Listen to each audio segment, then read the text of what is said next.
Wanna uninstall Roblox completely from your computer? Well, in today's video, I'll show you how you can uninstall Roblox and clear all the cache and data files. Let's start. Now you can uninstall Roblox in two ways. However, I suggest the second method because it not only uninstalls Roblox but also deletes all the related data. Method 1. First, open up Settings. Then click on Apps and then on Installed Apps. Now scroll down and find Roblox Player for User. Then click on the three-dot icon and select Uninstall. Click on Uninstall again. Lastly, close the window and Roblox will be uninstalled from your computer. However, some cache and data files will be left on your computer. Method 2. To remove all these unwanted files, use IOBit Uninstaller. First, download and install IOBit Uninstaller.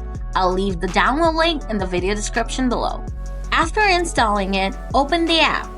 Now scroll down and select Roblox from the program list.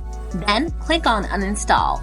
Next, tick this box and then click on Uninstall from here. And Roblox will be uninstalled from your computer along with all the cache and data files. So that's a wrap, guys. If the video helped you out, please hit the like button. And if you have any questions, feel free to leave them in the comments below and I'll get back to you soon. As always, thanks for watching.